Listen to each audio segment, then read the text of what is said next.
Hello, this is Patricia Martin, and I'm your host today for Jungian Mythology. In this episode, we're talking about heroines, popular culture, and Carl Jung's theories on myth and the self.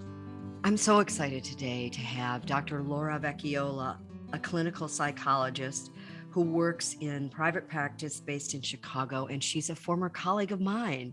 We studied together at the Institute, and we're having her on today because she's an expert in women, myth, and the new generation of archetypes. She has written a thesis, her doctoral thesis on the hero's journey and trauma recovery, and has also published several chapter contributions that highlight how modern myths, such as Star Wars and Wonder Woman, can do the very same healing things for the next generation. Laura, welcome to the show. Thank you so much, Patricia. I'm really happy to be here. Oh, great. So, to start off with, I think it's always helpful to really just get a handle on Carl Jung's journey into mythology and get into the roots of that. And then I want to talk about Wonder Woman and female archetypes. Yeah, sure. So let's go to the root source, Carl Jung and mythology. What's your take on his, I think I can call it an obsession. Yeah. Yeah. I mean, he furiously wrote about everything. So Right, I think that's a fair assessment. But I think he's not, he's certainly not the only analyst who is interested in myth, right? So I think that says something about myth itself, that there's this really powerful draw to understanding why myth is so enduring and impactful. Before Carl Jung, his mentor, and then maybe not so much mentor, Freud, studied myth as well. I think the most famous example being his use of the Oedipus myth, and how he used that myth in describing his theory of psychosexual development, right? So, I mean, for Freud, myth was just so limited. It was just, these are taboo fantasies, these are unconscious desires that we cannot allow our consciousness to be brought to light. And for Jung, it was really so much more than that. It was really so expansive. For Jung, I think myths really served as a function or a tool that allowed us contact with the unconscious, that allowed us contact with these archetypal forces in their symbolic form, and gave us ways to watch them interact, gave us ways to watch them dialogue. And I think for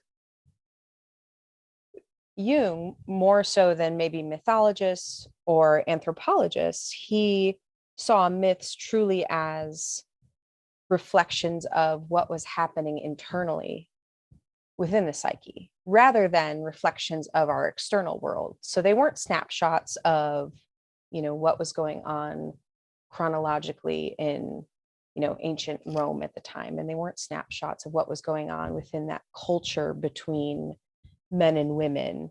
They were really, for Jung, a representation, a reflection of these archetypes and the way in which they represent themselves symbolically in our inner lives, in our inner world.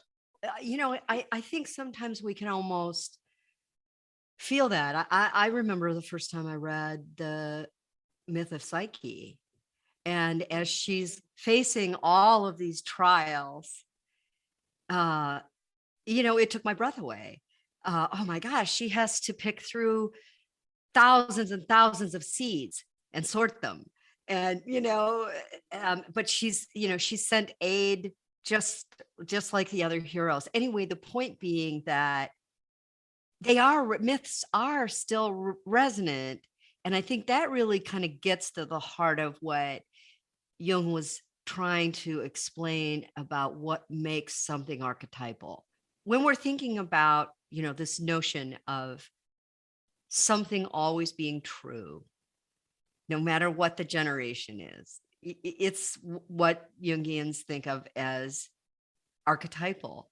But I know that word gets tossed around a lot, and I'm not sure everybody is really clear or agrees. What do we mean when we say archetypal? Right. So when we say archetypal, essentially these are pre-verbal forces or energies within the unconscious. Per Jung, they are containers of opposites, right? So they hold within the archetype itself, holds within it all its potentiality, right? So then in order for it to travel up, and even the word up is a bit random at this point, but just to give some semblance of direction, for it to travel up into our consciousness, we have to give it representation. We have to give it language or symbol. And this is where an archetype becomes an archetypal image. So even as we're talking about the hero archetype, it's actually a bit of a misnomer, because what we're really talking about is the hero archetypal image. Okay, so let's just spend a couple of seconds on that. What's the Sure. difference between an image and a story in this regard? That's a great question. Yeah, I think an image in and of itself is a story, right? Because an image is a symbol, and a symbol carries meaning. I mean, I think if I were a literary nerd, I'd probably be giving a different answer. But I think in just looking at a symbol, right? So if I just presented you with a hero, right, with nothing but sort of the image in front of you, perhaps the type of, so the gender maybe, the weaponry, the body type, right? These are all images, constructs, derivatives of this archetype, images, right? And they're already sort of telling a story. Oh, in other words, in one glance, you can sort of, the unconscious gets that. Right. Right. So if you ask two different people, when I say which, we're kind of moving a bit away from here just for a second, like, what do you imagine? And someone imagines the Wicked Witch of the West, and someone imagines Glinda the Good Witch. Neither of them are wrong. They just have ascribed different archetypal images to this archetypal force. That's great. I think that's a great sort of roundup of all the ways that we can think about archetypes. And then you have written about the Wonder Woman archetype. And I think, maybe I should contextualize this a little bit, because what is sort of rising to the top in the culture right now, in the collective, is this idea of like, where are the stories of, anima, female archetypes? We've invested a great deal. Western culture has invested a great deal in the stories of Odysseus and, the hero's journey. What about women? And talk to me about Wonder Woman. Sure. Anytime. I mean, she's so great, right? Yeah. I want her lasso so Yes, much. absolutely. I mean, I think Wonder Woman is such a here that resonates with all types of folks, because she really does fit. I mean, of all of the comic book heroes, true to form comic book heroes, She's one of the very few, I would argue, there's a few that are truly mythic, right? And when I say mythic, they follow, Joseph Campbell's hero's journey to the T, and she does. And she also really fits kind of the sort of demigod stereotype, right? I mean, in her original canon, she doesn't have a father. She was formed out of clay by her mother. So this very mythic, sort of cosmic start to her life. And I think, I mentioned she follows the hero's journey in the same way that, Odysseus did, and Heracles and Jason and, Batman, right? But what I think is so uniquely different about Wonder Woman is that she does reflect qualities that are more traditionally feminine, so that her story arc is a little different. She's the hero. She's the, in Maria Tartar's book, there's this lovely anecdote in her introduction about Joseph Campbell's last year at Sarah Lawrence College and how he was approached by a graduate student who asked him, I read your book, Heroes with a Thousand Faces, and where are the women heroes? And he responded, well, women are all over the hero's journey. They are the hero's mother, and they are, the goddess, right? They hold all of this mystery and the unknown, and they are the hero's ultimate prize. At the end, you rescued, the hero rescues the woman, and what more could you want? And the graduate student responds, I want to be the hero. And I want, and I want to see the hero. Right. So that I can say, well, if she can do it, I can do it. Right. Which is really the point of all this. Absolutely. This yearning for representation. So I think even just in that sense, there's a huge appeal in Wonder Woman as a hero. But more than that, she does her heroing a little bit differently. I mean, she has, of course, the thing that makes her a hero. She's got her strength and her cunning and her intelligence, much like many of her male counterparts. But I think, even just reflected in her weapons, right? Her lasso of truth and her her bracelets of submission or victory, depending on, they have a few names, but these are all really non-violent weapons. Yes, I think this is an essential point. I think it's one of the points that Maria Tatar is trying to make, is that the female hero, the heroine, is absolutely full of the same valor and worthy of honor, but is promoting a different set of values that are less about war, yes, and more about the collective goodness. Yeah. And right. I think that's a huge piece. And you'll see this, I mean, most overtly depicted in myths of antiquity, where the male hero's, true purpose in his hero's journey is his own glory or legacy.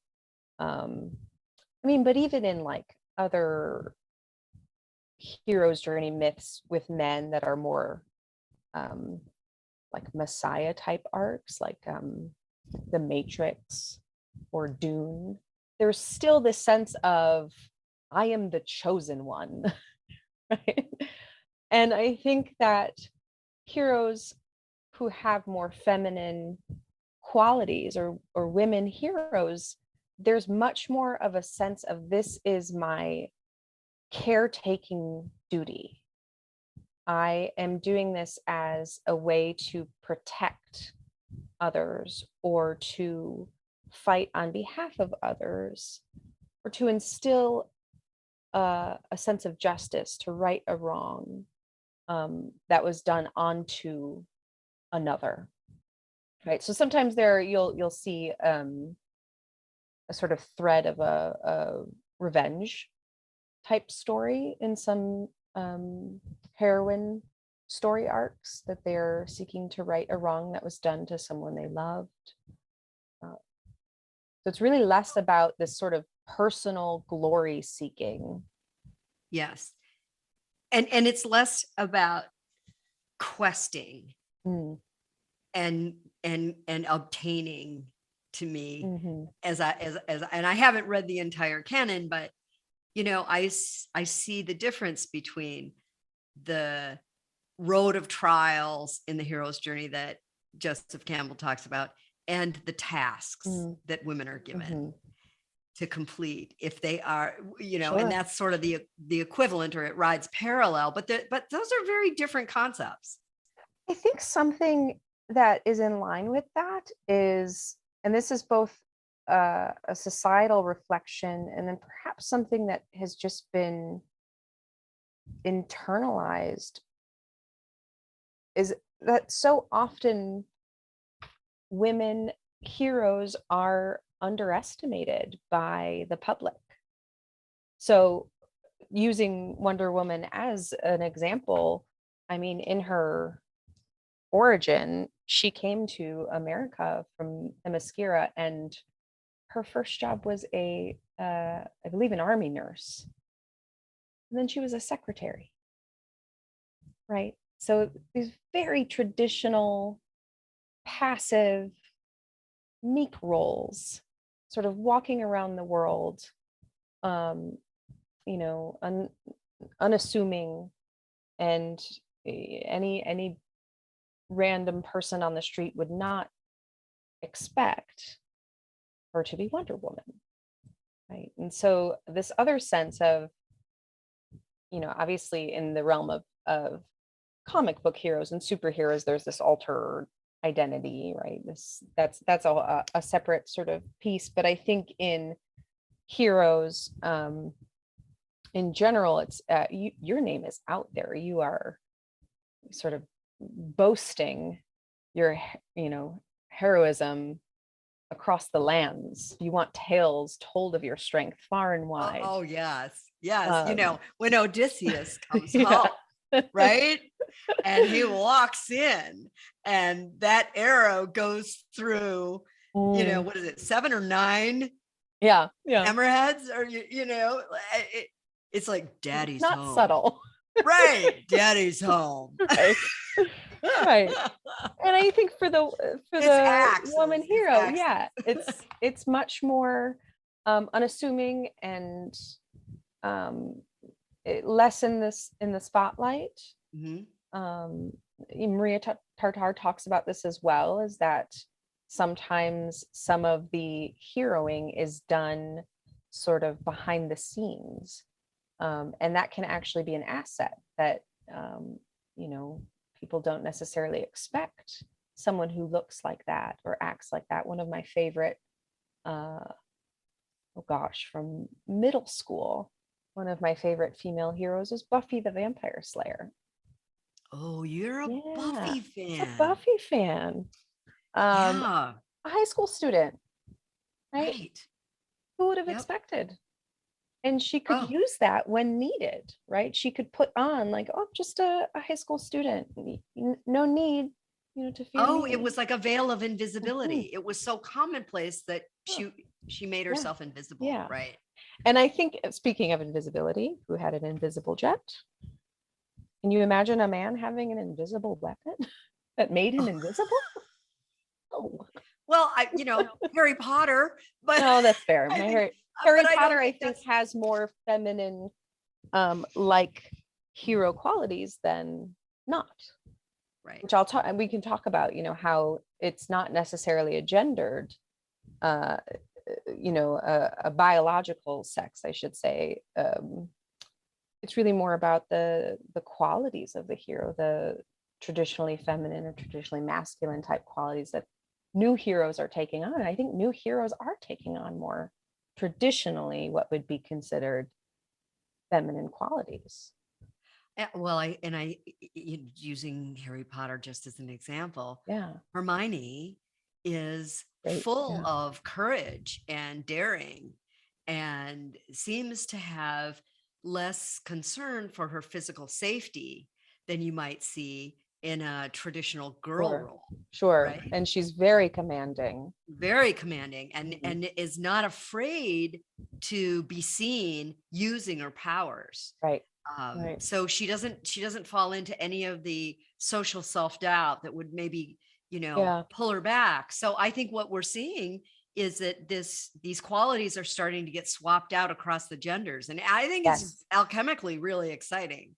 Well, I think really what's happening is that media is catching up with psyche and archetype, because archetype is non-gendered, right? Archetype is androgynous, and really only when we assign it those symbols, and we assign it meaning, does it become gendered or, in this fixed state.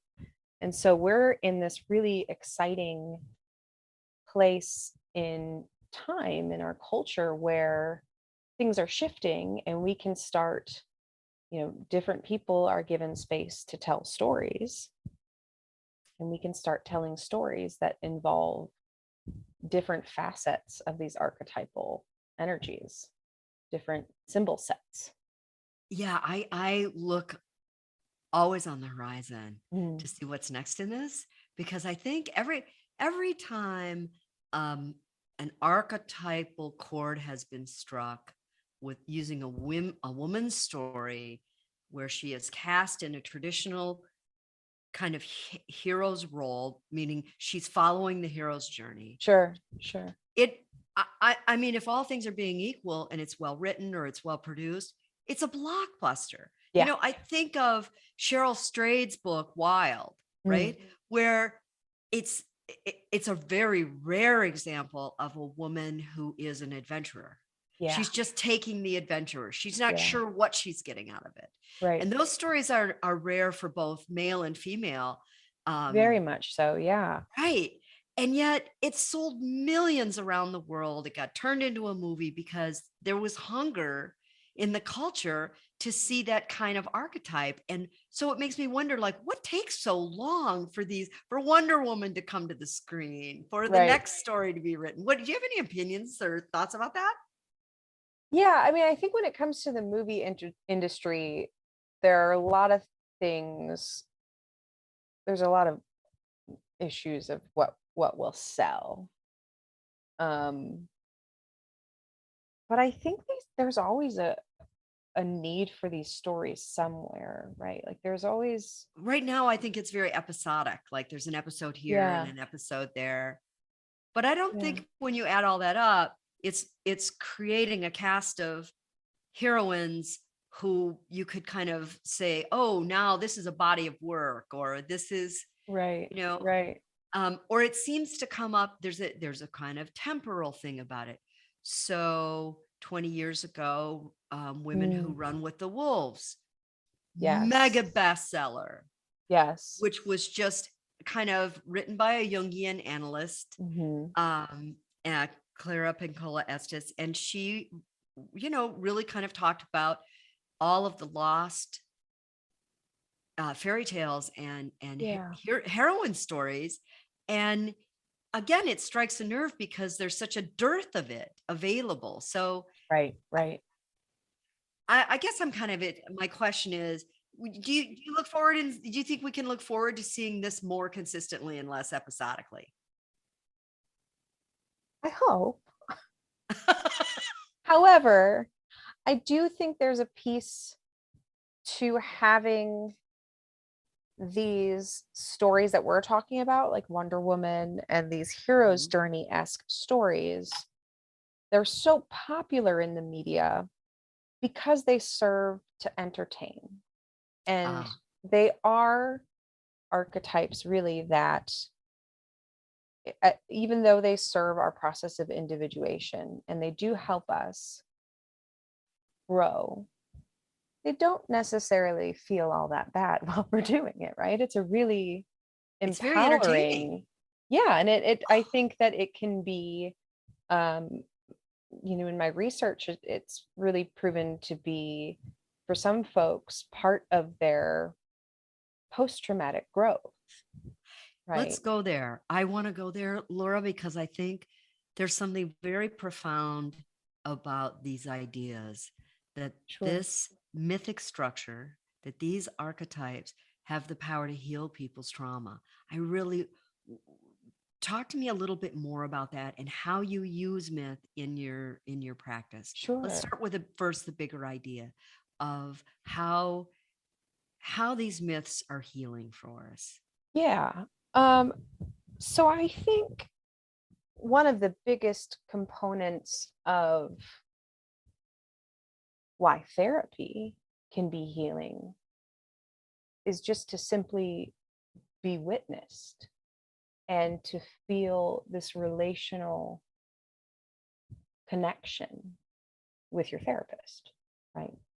So then when you add myth, and specifically the hero's journey myths, uh, in where there's this calling towards action and uh, this saga, and where there's this trial of slaying dragons and thinking that all is lost, and then defeating what you thought could not be defeated, meeting myths like that and connecting with those myths can feel as though you've been witnessed and can feel relational, because you're really entering a working relationship with the archetypes of these myths in therapy, or I mean even not, right?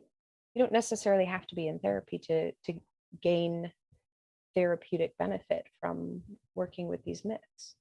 I mean, I think it's a great idea, but you don't have to No, be. no, Um, you know what? I really, I feel like I want to just interject here for sure. just the sake of like putting a face to this. I've been working on a book, and this book has been like, uh, I feel like Odysseus at Mm, every turn, yeah. just I could see the smoke coming from the chimneys of home. And then Hmm. the wind fills my sails and takes me off course. And, Absolutely. I think You're I'm like, oh, just just about ready ping to be ponging all done. over the place. Exactly. And then there's an ogre at my Yeah. gates. And Yeah. I'm like, oh my God. But even Yep. being able to think about it in those terms It's help help me to see that this it's won't last so forever. validating. Yeah. Yes, Yeah. I can do this. This won't last Mhm, forever. This mhm. is what it looks like to do something really hard and meaningful. And I'm not going to quit, Right. until I reach the Right. shore, until my hand touches the shore. So Right. it's just an example of how, yeah, it can really Yeah. work in someone's I life. as I was writing my dissertation, which was a Herculean feat in and of itself, my motto was, if Frodo can make it to Mordor, I can finish this dissertation. So yeah, Right. there is something inspiring. Um, and then I think too, I mean, that's the piece that I meant when we were talking about the entertainment piece. Yeah, there is power in these heroes that make it through. But there's also pieces of the journey that are devastating, that to work through in therapy for someone who's survived some traumatic event, um, can be just as painful to work through as in the myth as well. So um, there are aspects of the story that are a betrayal, um, aspects where a mentor or a loved one dies, right? In Star Wars, this should not be a spoiler for anyone, but Obi-Wan Kenobi dies, right? And that can be, people are going through their own healing journeys, and life keeps going, right? So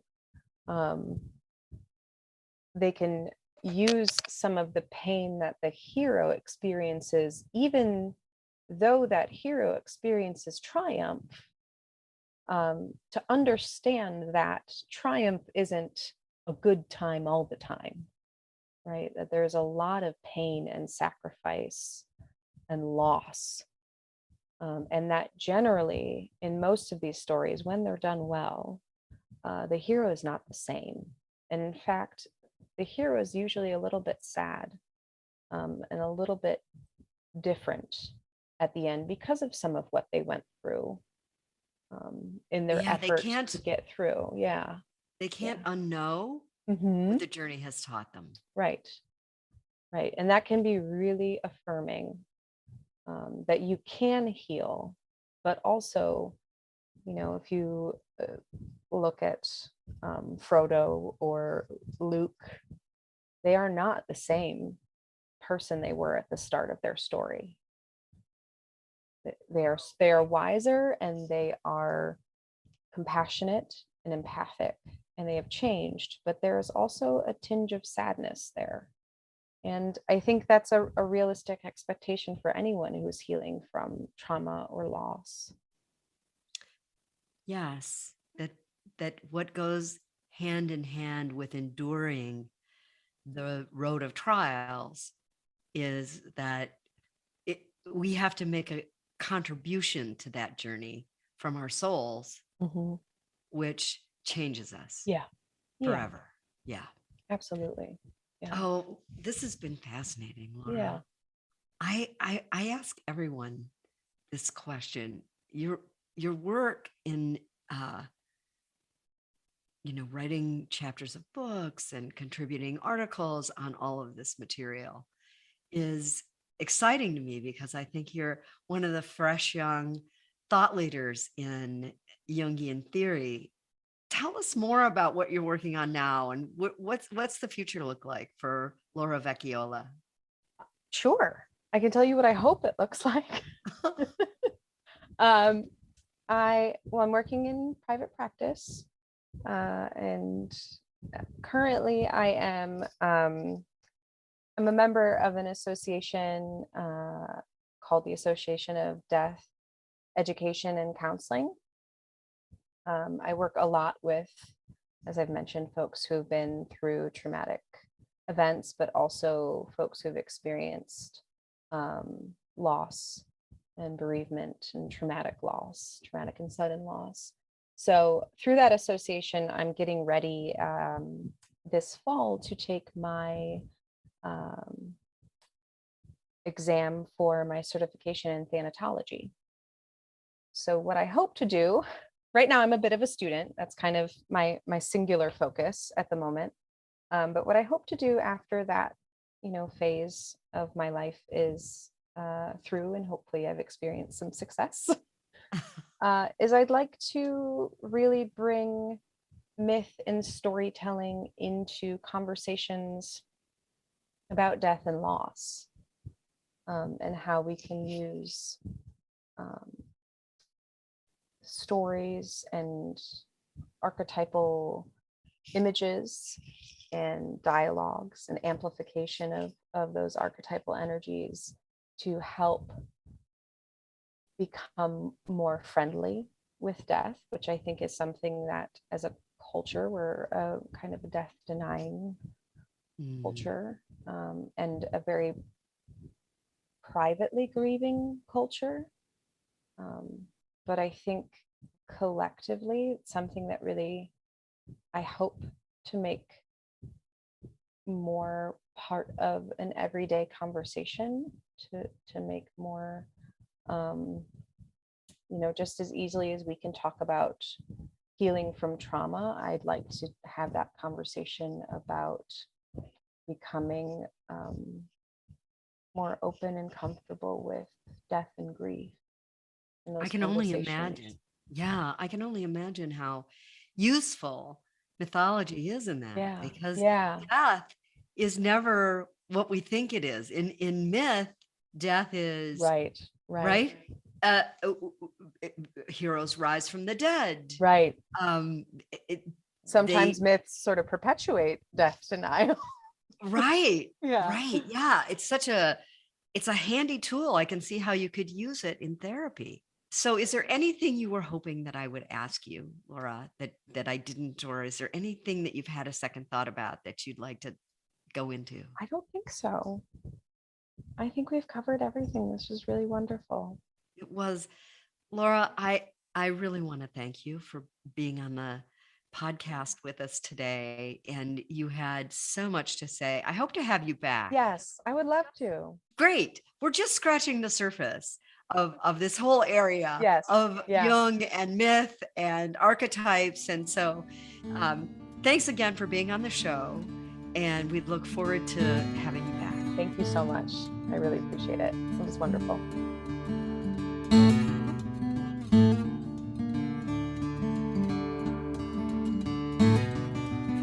Thanks for listening. If you'd like more information about training programs, archives, this podcast, or to find a Jungian analyst near you, visit our website, jungchicago.org. Thank you to our 2021 donors who gave at the contributing member level or above: the Arlene M. Feiner Trust, Barbara Anand, Arlo and Rena Compan, Judith Cooper, Kevin Davis, George J. Didier, Mary Doherty, Carl and Patricia Greer, Ryan Mayer, Patricia Martin, Boris Matthews, Sue Rosenthal, Diane Sherwood, Debbie Stutzman, Lawrence Chad Tingley, Alexander Wayne and Lynn Kopp, Gerald Weiner, and Ellen Young. You can also become a supporter of this podcast by visiting our website, jungchicago.org. Thanks.